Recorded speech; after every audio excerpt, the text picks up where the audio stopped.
Bienvenue dans le Cubecast, le podcast de Grenoble INP NC-Cube. Une fois par mois, notre école d'ingénieurs spécialisée dans l'énergie, l'eau et l'environnement vous emmène à la rencontre de ses étudiantes et de ses étudiants engagés. Être un étudiant ou une étudiante qui s'engage, c'est se battre pour ses convictions, s'ouvrir aux autres et donner un peu de soi pour rendre le monde meilleur. Nous sommes convaincus que chacune des actions menées dans notre école est une pierre à l'édifice du changement. Aujourd'hui, nous vous emmenons à la rencontre de Anthony Roubinet et Manon Meyer, deux élèves qui s'engagent pour les transitions sociales et environnementales à travers l'entrepreneuriat social et solidaire. Anthony et Manon font tous deux partie de l'association Enactus NC-Cube et portent des idées innovantes et inspirantes qui mettent l'humain au cœur des projets. Pour soutenir ce podcast, parlez-en autour de vous et partagez-le au maximum. Bonne écoute! Bonjour Manon, bonjour Anthony. Bonjour. Bonjour Célia. Merci de participer à le Cubecast. Alors pour commencer, je vais vous proposer un petit exercice un peu particulier, c'est-à-dire que vous allez vous présenter l'un l'autre. Anthony, est-ce que tu peux commencer s'il te plaît? Bonjour à tous. Donc Manon est une personne qui travaille à Le Cube en tant qu'étudiante et apprentie. Donc elle est en formation alternante génie électrique et génie énergétique. Elle travaille au CNRS sur les accélérateurs de particules. Oui, la partie technique est un peu compliquée. Ensuite, elle adore tout ce qui est vélo et sport, et aussi le yoga. Et Manon est trésorière d'Enactus, mais aussi à mi-temps, vu qu'on manque de gens secrétaires. Très bien, l'association dont on va parler tout à l'heure. Exactement. Merci beaucoup Anthony. Manon, même exercice? Donc Anthony est également en deuxième année en apprentissage à l'NC-Cube, en génie électrique et énergétique. Et il est président de l'association Enactus. Il aime le jardinage et le badminton. C'est parfait, merci beaucoup. Alors aujourd'hui, nous allons aborder le sujet de l'entrepreneuriat social et solidaire. Donc Anthony, est-ce que tu peux s'il te plaît nous définir ce que c'est ? L'entrepreneuriat social et solidaire, c'est le fait d'entreprendre avec une utilité sociale des actions qui ont pour but de faire disparaître des différences sociales ou d'apporter un changement dans la société. Donc c'est différent d'une offre caritative qui, elle, a pour but d'apporter de l'aide sur un sujet. L'entrepreneuriat social, c'est vraiment créer quelque chose qui va apporter du changement dans la société et en même temps se permettre à des personnes de vivre de par cette action. Donc ça peut être en créant un nouveau travail ou en créant une société qui permettra à des gens de vivre de ce changement de société apporté. Est-ce que tu as un exemple concret assez parlant d'entrepreneuriat social et solidaire ? J'ai un exemple concret, c'est une entreprise à Bordeaux qui travaille sur le démantèlement des déchets électroniques des 3 œufs, donc je me rappelle plus de tous les œufs, ce que ça veut dire, mais c'est les gros déchets électroniques.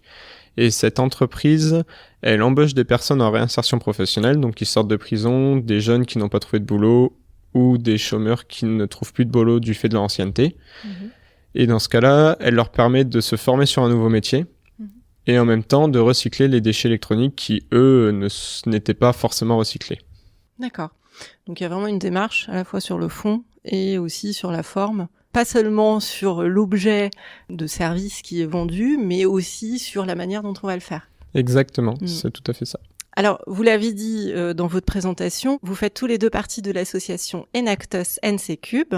Manon, est-ce que tu peux, s'il te plaît, nous en dire un peu plus sur cette association et sur ce qu'elle fait ? Enactus est une ONG donc, qui a été créée en 1974. Donc c'est une ONG internationale. Et donc il y a une antenne Enactus NC-Cube. Donc Enactus France va fêter ses 20 ans et donc Enactus a pour but de promouvoir l'entrepreneuriat social et solidaire, dont a parlé Anthony. Et donc à l'échelle de l'NC-Cube, donc nous avons différents projets qui permettent soit de mener un projet tout simplement au niveau de l'école, soit plus largement peut-être au niveau de Grenoble. Et donc certains projets ont donné lieu à des associations qui existent toujours ou même à des entreprises qui appliquent l'ESS. Et ça se traduit sous quelles actions en fait ? C'est quoi ? C'est de l'accompagnement ? C'est de la communication ? Qu'est-ce que vous faites au sein de cette association ? On aime bien définir Enactus comme un incubateur de projets pour résumer la chose. C'est-à-dire qu'on va faire de l'accompagnement, on va aider les projets à trouver des financements. On va aussi aider les projets à avoir plus de visibilité et aussi à avoir des conseils de par la structure énorme qui est derrière nous, c'est-à-dire Enactus France et Enactus Monde, qui permet d'avoir des rencontres avec des experts du milieu industriel ou des experts sur des sujets spécifiques qui vont aider ces projets à avancer de nouvelles idées ou à améliorer leur façon de fonctionner. C'est des projets étudiants ? En tout cas, ici, à NCCube, ça s'adresse aux étudiants de NCCube ? Pour Enactus NCCube, il faut qu'il y ait à minima un étudiant de NCCube dans le projet, mais ça peut s'adresser à des enseignants ou autres, mais il faut à minima un étudiant de l'NCCube dans le projet. D'accord, ok. Et combien vous avez de projets en tout au sein de l'association ? Alors pour l'instant, on a 2 projets actifs, mais donc on cherche à recruter pour avoir plus de projets. Donc dans les 2 projets actifs, on a un projet qui s'appelle Défigé qui existe depuis 3-4 ans. C'est un projet qui a pour but de montrer aux étudiants qu'on peut créer ses propres produits ménagers, mais aussi qu'on peut les acheter des produits recyclables ou réutilisables à très bas coût, en revendant à prix coûtant ces produits, en réalisant des ateliers, dont Manon a organisé un atelier récemment. Un atelier de quoi ? Un atelier pour apprendre à faire soi-même ses produits ménagers. Donc par exemple avec du dentifrice ou de la lessive. Donc on a proposé 2 recettes. Et on cherche à en développer d'autres. Et on a aussi proposé à la vente à prix coûtant des produits qui venaient essentiellement de La Bonne Pioche, puisque c'est le magasin de référence sur Grenoble pour ça. Et donc sinon on organise aussi des clean walk avec ce projet-là. Ok.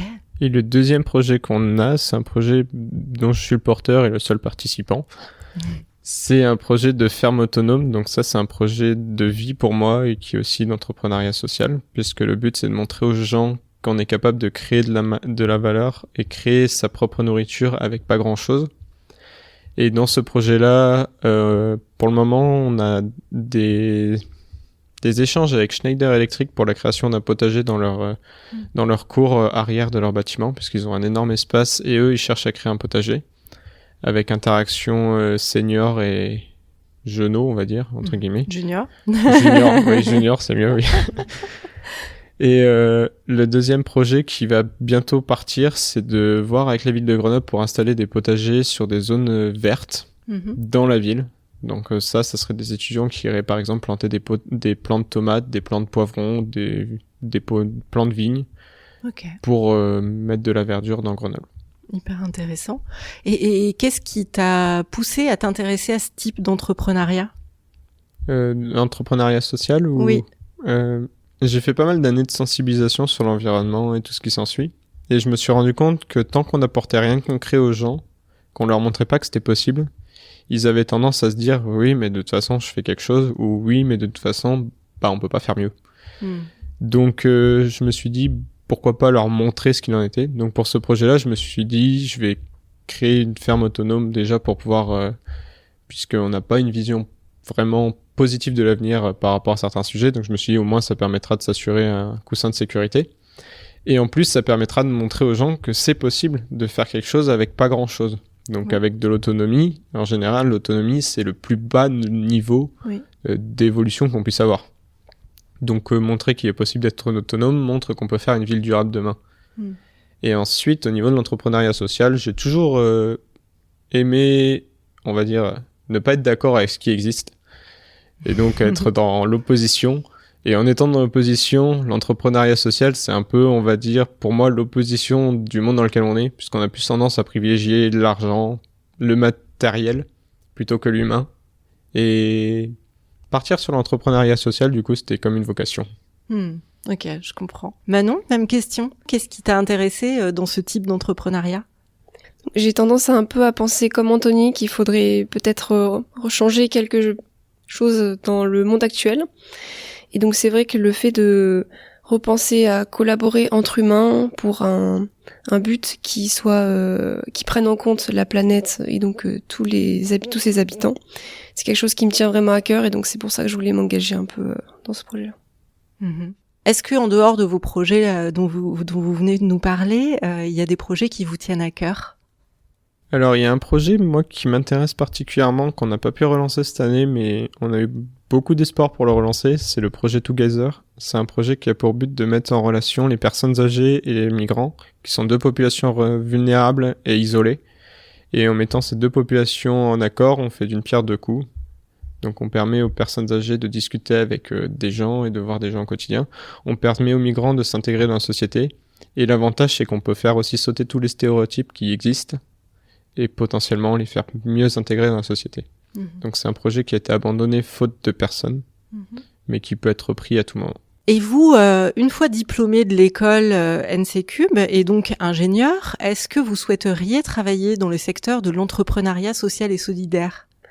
Alors oui, mais c'est vrai que pour l'instant, j'ai une vague idée de ce que je pourrais faire, mais vraiment très très vague. Donc je saurais pas dire exactement quel domaine de l'entrepreneuriat social m'intéresserait le plus, mais oui, ça serait vraiment un objectif. T'es en quelle année ? En 2e. Donc il te reste encore un petit peu de temps pour choisir. C'est parfait. Et toi, Anthony ? Moi, dans un premier temps, je dois travailler en tant qu'ingénieur pour obtenir la source de financement pour faire mon projet derrière. Mais après ça, j'ai déjà réuni une petite communauté de personnes pour faire une communauté sur un village autonome. Donc oui. À but, on va dire, sur 5 ans, ça serait de faire un village autonome avec une communauté et de peut-être faire des formations, faire de la vente de semis ou tout ce qui s'ensuit autour. Donc je dirais que oui. Donc d'apporter en fait cette connaissance d'ingénieur sur des projets plus sociaux finalement. Exactement. Le but, c'est de prendre des techniques d'antan qui existaient il y a 500 ans, il y a 1000 ans, qui utilisaient des énergies renouvelables et autres, et de les adapter avec nos connaissances et techniques modernes, tout en utilisant toujours des technologies et techniques renouvelables et réutilisables. Et est-ce que il faut une fibre entrepreneur pour rentrer dans cette association-là, obligatoirement ? Alors non, par exemple, moi je ne l'ai pas du tout. Mais non, parce qu'en fait, il y a différents rôles pour les projets qui existent. Donc si on n'a pas vraiment envie de se lancer directement dans l'entrepreneuriat et donner un coup de main par-ci par-là, c'est pas un problème. Et les projets qu'on va entre guillemets incuber, ça peut être aussi des projets à vocation de rentrer dans une association de l'ECUB. Donc c'est pas forcément des projets à but entrepreneurial comme on l'entend, création d'entreprise, mais ça peut être la création d'associations, création juste d'un type de vie qu'on veut à la fin. Donc ça peut être varié. Ok, très bien. Et comment on vous rejoint alors dans cette association ? Est-ce que pour vous rejoindre, il faut un projet obligatoirement ? Comment ça se passe ? Alors non, il n'y a pas forcément besoin d'avoir une idée de projet en tête. Donc on peut soit rejoindre les projets existants, surtout qu'on a un manque d'effectifs pour les 2 projets dont on a parlé et on aimerait relancer le projet Together. Et donc il y a aussi des projets pour essayer faire des brainstorming pour avoir des idées pour créer des nouveaux projets qui sont organisés par Enactus France. Donc vraiment, même si on n'a pas d'idée mais qu'on voudrait juste se lancer dans l'ESS, c'est pas un problème. Et puis, si jamais on a envie de rejoindre l'association pour la partie management de projet, on peut se joindre à un projet ou même se joindre au bureau pour faire la partie management. Et puis on a une partie qu'on a un peu mis en parenthèse parce qu'on a eu du coup manque de temps avec Manon étant alternant, on n'a pas beaucoup de disponibilité sur certaines périodes. Mais cette partie, c'est la création de conférences sur des sujets qui tiennent à cœur aux étudiants. Donc des conférences par les étudiants pour les étudiants. Donc ça, c'est une partie qu'on aimerait bien lancer, mais qui demande beaucoup de temps et on n'arrive pas à concilier ça avec notre gestion du bureau et en même temps notre gestion des projets. Donc même s'il n'y a pas de projet, il y a cette partie qui peut être intéressante. Et sinon, on peut simplement rejoindre des projets qui existent, comme l'a dit Manon. Ok, très bien, merci, le message est passé.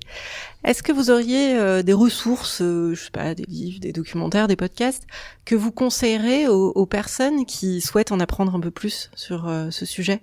Alors il pourrait y avoir le site d'Enactus, tout simplement, parce qu'il y a différents projets qui sont listés, et donc vraiment des projets très inspirants qui pourraient être intéressants.